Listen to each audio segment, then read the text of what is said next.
Hey, it's all with news, opinions, and analyses, and it's hot. Oh my god. A while back, I talked about the World of Warcraft economy, and now that Legion's been out for about a month, I'm gonna do it again.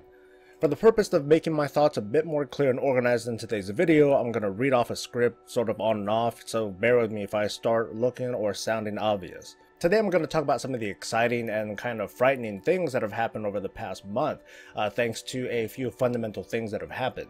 I'll talk about the current state of economic behavior when it comes to tradable goods and services, and talk about the future, make some predictions at some points here and there, and, well, I'll bitch about stuff. Players have probably noticed by now that the price of trade goods like herbs have gone like way up. This is really different from how things were before, like depending on the realm you're on, and I roll on Bleeding Hollow. POW represent, baby. The price for stuff like herbs went for around 1 gold per individual item back during the Warlords of Draenor days. And there are reasons why the prices are the way that they are now. We have low supply, we have high demand, as in, you know, people like to use potions and pots and whatnot like they're used to, and despite the low supply, people still expect to use that same amount anyway. And all the gold that was entering the market during the Warlords of Draenor expansion. Back then, resources were readily available to any player thanks to what I'm going to call the garrison shuffle. It just took a little bit of time and patience, and players, regardless of their profession, could get herbs from the free herb garden or the mining thing, create work orders from the nearby NPC, or they could trade garrison resources for anything that they needed, as long as they, you know, traded it at a good rate. Anyone can do this, and all that was needed was a little bit of time and patience, and I think like a couple thousand gold, that was it. So it's no wonder why back then professions like mining and herbalism weren't a big deal at all. Hell, freaking feast didn't require a profession. You needed a barn, you got these animals, did work. It was dumb. It's cool that players could become almost entirely self-sufficient when it came to crafting these consumable goods, like potion and flasks. But this came at the cost of inter-player commerce. Players coming out of Warlords were accustomed to having these consumables readily available and easily created on the cheap. On top of this, the Warlords Garrison allowed for what I think is the largest injection of gold in the player economy ever since WoW started. Just like the Garrison Shuffle, players could prepare each of their garrisons to generate thousands and thousands of gold per week by starting these follower missions with the specific purpose of getting gold rewards. And all you had to do was log in, do the missions, log out. You know, you just had to do that. You barely had to leave your table. It's why players were eventually willing to charge and pay over 1 million gold for things like Mythic Archimon mount runs, or why sometimes I could craft a glyph that cost 15 gold worth of materials to make and turn it around and sell for 500. Funny enough though, the inflation caused by all this incoming gold was pretty limited to services like the Archimon run that I mentioned. Because like I said before, everyone did have the opportunity to generate resources to fulfill their needs. So while the gold was entering the market, there wasn't really any inflation on the price of tradable goods, just services. And then Legion happened. With every expansion, there's a kind of economic reset when it comes to making consumable goods, because of course you can't use the Tallador Orchid from Warlords and use it to make the Flask of the Third War that you can make now. Wait, that's a potion. That's a potion. God damn it. The most reliable model of obtaining these resources has returned to what's basically the pre-Mist of Pandaria era. You know, you pick that shit by yourself. The characters with no gathering profession have only one source of getting resources right now, and that comes in the form of a special shoulder enchant that requires a certain reputation with a certain faction. Whatever that is. And even then, you only get a chance to get these resources from kills. It goes back to that saying where you've got to sing for your supper. Overall, the rate of incoming resources into the market is much lower than it was before, well, at least for now, but I'll get to that later. Right now, the scarcity of goods has returned in a really big way. Warlords and I guess Mist of Pandaria allowed for consumables to be so readily available that it doesn't surprise me that players coming out of these expansions, they have expectations that, hey, if they need consumables, they'll be easily accessible through the auction house at a reasonable price. And then Legion happened, but those expectations did not change. And all that sweet garrison gold sitting in players' bags was about to get a whole lot of use. Today, inflation has spread well beyond just the service market and has gone to pretty much every other market. The exception for now would be the buy non-equipped gear, like the 835s and so that you'd be finding from like world quests or just random world drops. The biggest winners out of this also happen to be the heroes of the expansion so far.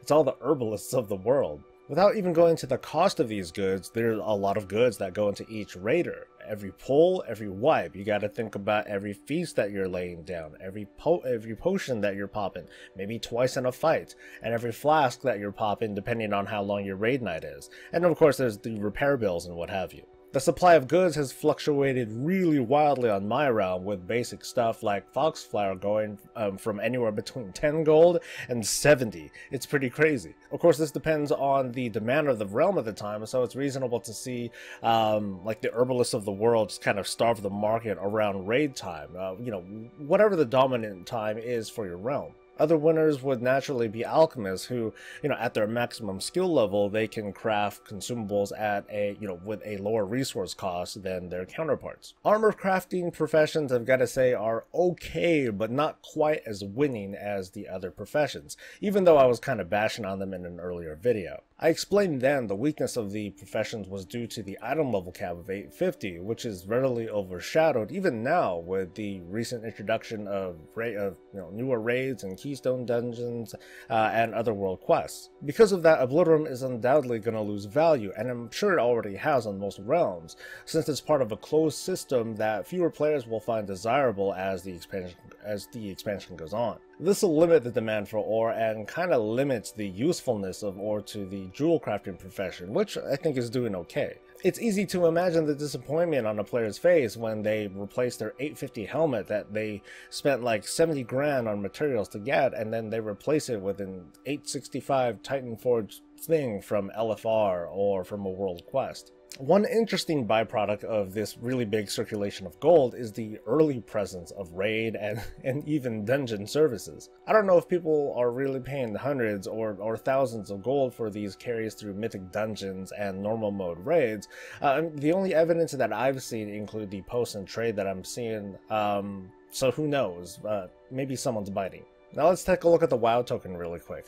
I'm sure your local WoW doomsayer cynic person has probably drummed up the old conspiracy theory behind the skyrocketing prices of the token and how players are going to be dependent on them for basic needs, and Blizzard's going to rake in millions of dollars at the expense of us poor deluded players. But if you check out wowtoken.info, you don't really see a whole lot of change in the price at all. Now my opinion on the token is really speculative, because we're going beyond the realm market and we're going into regional markets, but I'll give some thoughts. We are still really early in the expansion, so we're still dealing with a population that's kind of still getting into the groove of Legion. They might love it, they might not, but I'm sure that players are just kind of cautious before they bother with buying game time. Meanwhile, selling game time just doesn't have a whole lot of value right now when you look at the price of the WoW token and compare that to, I don't know, a stack of foxflower. If you're short on gold, it's just a few herbs and ore away. I think it'll be another month or so before we start seeing any sort of big shift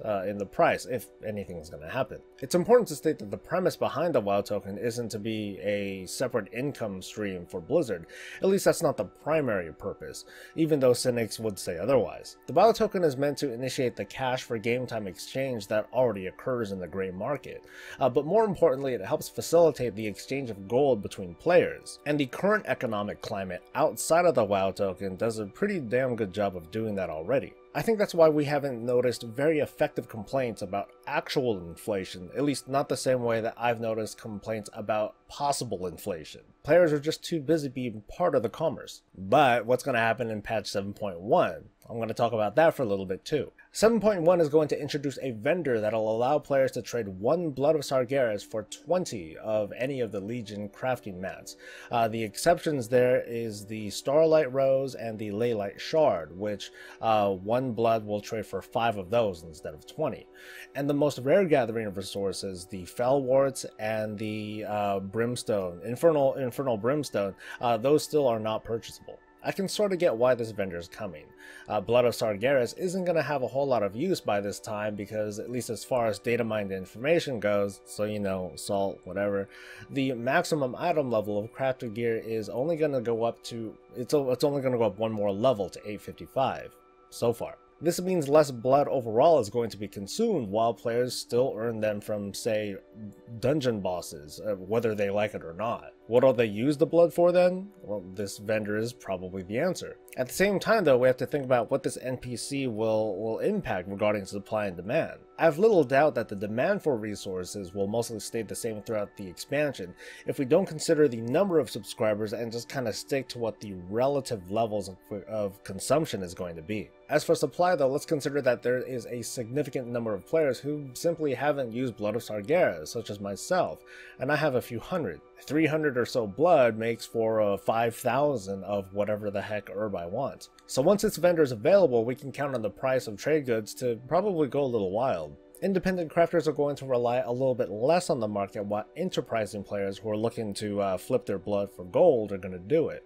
I can't say for sure how the market is going to look in the first week of the patch because there's also the extra raid and dungeon to consider, but I think that the overall price of trade goods is going to go down now that players have this extra resource to tap into. In my opinion, I think the vendor is a little heavy-handed. There is a legitimate concern about the scarcity of goods at the moment. I mean, not having enough stuff to go around sort of sucks, and prices feel very high, or they fluctuate pretty wildly. At the same time, economic change doesn't happen overnight, and I think more time should be given to let gold circulate between players longer before this NPC is introduced. I said earlier that the problem with the Warlords of Draenor economy was that there is too much gold entering the market and too little to spend it on. It led to players holding on to this ever-growing pot of gold. The systems behind Legion's economy solve this, but I don't think enough time has passed for the wealth to spread like I think it should. The Legion economy is, for now, mostly player-driven. Prices are high because the demand is high, and, well, sellers are getting away with these prices. Obtaining Blood of Sargeras isn't outright free. It's not as easy to get as like gold from a garrison mission. We do still need to go out into the world or do dungeons to acquire this stuff. Propping up the effectiveness of blood by using it as a currency is okay, but I think it's a little bit too effective right as it is. This NPC once again becomes a system that devalues the efforts of gathering professions. Gatherers have worked pretty hard to skill up their profession, and I think they deserve due pay for the work that other players aren't willing to do. I don't think that it's all that fair that I as a tank can throw on the Harvester enchant and chain farm dungeons for artifact power and gear and a relatively comparable amount of resources. So if this NPC comes through, I do have two suggestions for it. One is that I think that if this vendor asks for 2 or more blood for, this many goods, that would probably put the economy in a little bit more of a balanced place. Players like me will still trade in the blood because, hey, might as well, trade it in for something. And that doesn't take away from the effective supply that gatherers will bring. I also suggest that the blood cost of the next Obliterum level increase from 2 to 4. It's not a huge increase, but it'll take a small bite out of the flow of goods that's made available by trading in this blood. With the NPC and my suggestions, I think that the price of goods may at least fluctuate just a little bit less than it is now because of the increased supply. But at the same time, gatherers will still largely be in control. I think that's okay because in the face of scarcity, players will still have the tools to overcome high prices, but it's not being trivialized by an NPC. So that's my thing on the WoW economy, whoo, and it's hecka hot. So I hope that this video was useful for you, that your knowledge and I guess aptitude has gone up a little bit and your cynicism and doomsaying has maybe gone down. But if not, if this in fact reinforces your concerns, hey, let me know in a comment below. I'd love to talk and respond, and we can shoot each other down and spar and all that good stuff. But if you did like this piece, drop a like and a sub because I'm counting on it. I need it. I'm pretty much dependent on it right now. Or if you wanted to chat at me somewhere else, there's also my Facebook and Twitter. You can catch me Tuesdays and Thursdays on my shitty Twitch stream. And otherwise, well, I'll see you guys Wednesday. I'm Soul. Stay breezy, guys.